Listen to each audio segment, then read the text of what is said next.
Never forget the night our village headmaster lost his mind.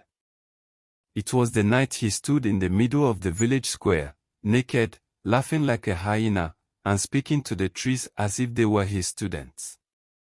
It started as a normal evening in our small village. The sun had just set, and people were gathering in front of their houses to enjoy the cool breeze.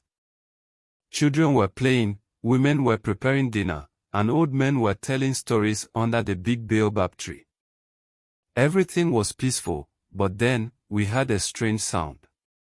At first, it was soft, like someone talking to himself.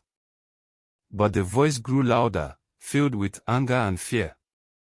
When we turned to see where it was coming from, we saw him, Master OKORO, the headmaster of our village school. He was running barefoot, his shirt torn, his eyes wide with madness. He was shouting words that made no sense. "They are coming. They are in the trees. I told them I am not afraid. But they don't listen." We all stood frozen. Master OKORO was a man of wisdom, feared and respected by everyone. He always dressed neatly, carried a cane, and never smiled.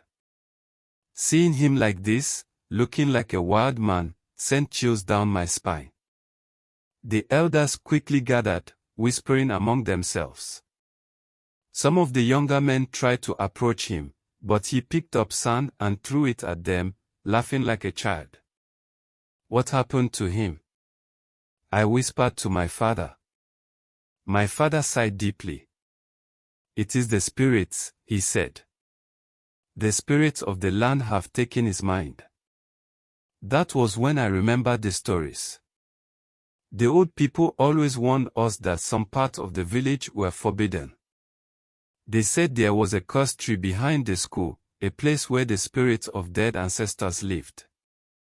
No one was allowed to touch it, cut it, or even lean against it. But some days before this night, people whispered that Master OKORO had done the unthinkable. He cut the tree, one of the elders finally said, shaking his head. He said it was disturbing the school compound, dropping too many leaves. A deep silence fell over the crowd. We all knew what that meant. The spirits had taken their revenge. The madness did not leave Master OKORO. That night, the village hunters tied him with ropes and took him to his house. He screamed and fought, but he was not strong enough. The next morning, he was gone. Some said his family took him away to find help.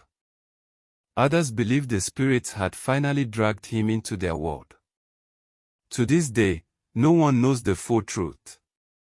But the cursed tree still stands behind the school, untouched. And no one, not even the bravest man in the village, dares to go near it.